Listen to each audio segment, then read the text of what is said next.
Hey, welcome to the channel. My name is Chris, and I want to tell you in this video a little bit about my vision for the channel, the story of where I came from, and at the end, some of my academic credentials for those of you who are really nerdy and want to know. I love nerding out on early Christianity and the history of Christianity, so I'm going to spend most of my time doing that, but I do also care about both people leaving evangelicalism and rediscovering a more rationalist, inclusive, friendly form of modern Christianity. And because I'm trained as a biblical scholar, I really don't like Christian apologetics and the way that it teaches people to think about the Bible. So essentially, Bible, Christianity, but kind of unorthodox. That's what I want to talk about.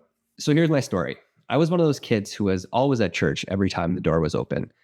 I was raised in a very conservative fundamentalist tradition called the Plymouth Brethren tradition. I've spent time in a lot of other evangelical churches too. And like a lot of evangelical kids, I had a profession of faith really early that, yes, I meant with my whole heart, in case you're thinking of going to the comments. In fact, most of my young life would be taken up with serving God and spreading the gospel in whatever way I could. I spent my summers working at a Christian camp. And when I was 19 or 20, I was attending a Baptist church and they approached me and asked me to be their youth pastor.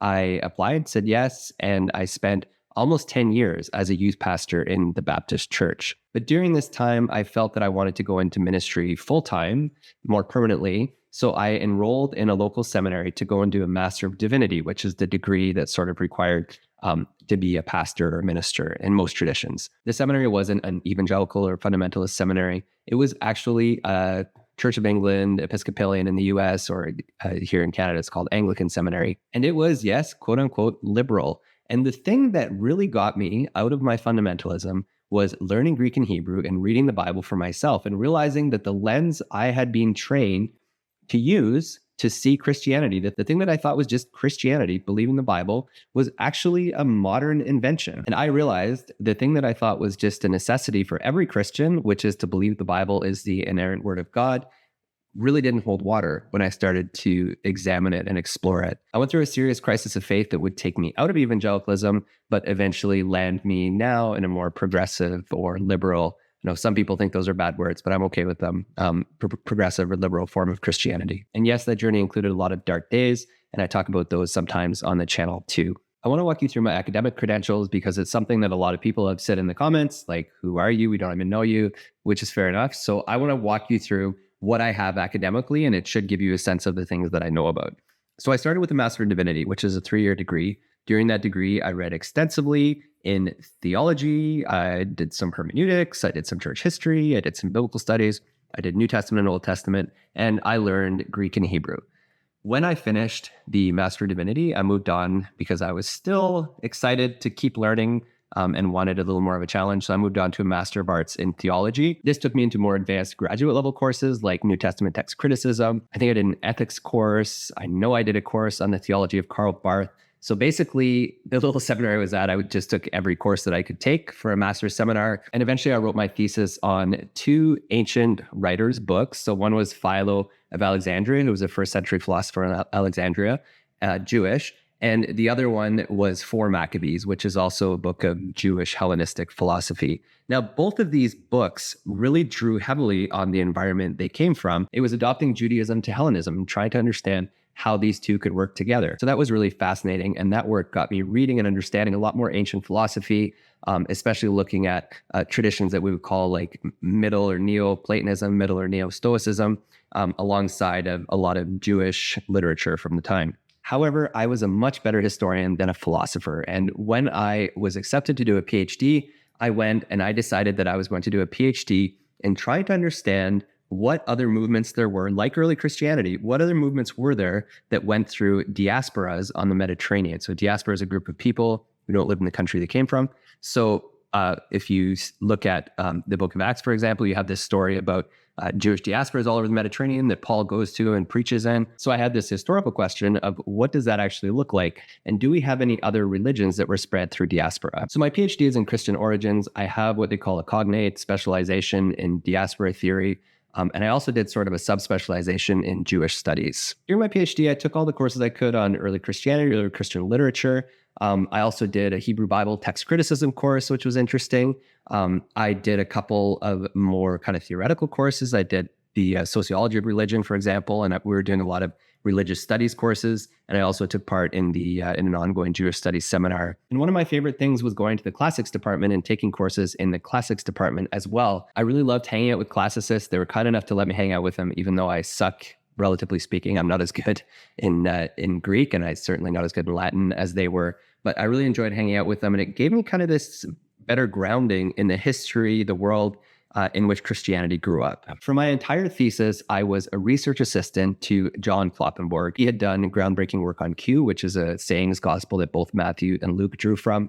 He was doing a lot of work on what we call Greco-Roman associations. And these were like religious, ethnic, cultural groups that looked very similar to early Christian and Jewish groups. So actually, as a social historian, I could see, and I was getting training to see that a lot of Christianity wasn't totally unique, but there were things that were like it in the ancient Mediterranean. This also got me working in both inscriptions and papyri. So inscriptions are Greek writing on stones.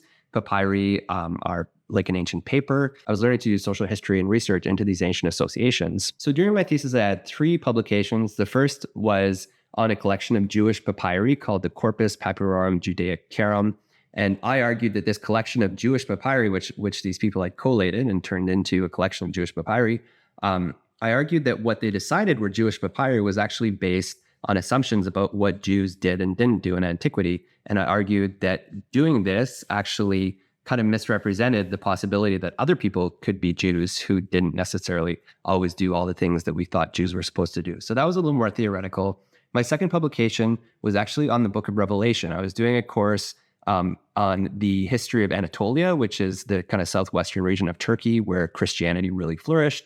And I realized that a lot of inscriptions there were from Persian, Achaemenid, people who had come in, and the leaders, emperors, they had come, and they would keep these inscriptions from rulers as social capital. And what I realized is that the 7 letters in Revelation were based on a very similar literary form.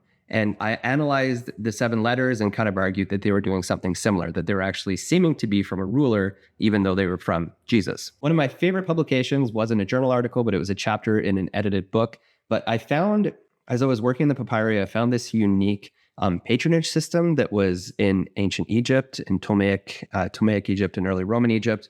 And we call this the skepe. And essentially, the skepe was a unique patronage system that didn't really exist anywhere else.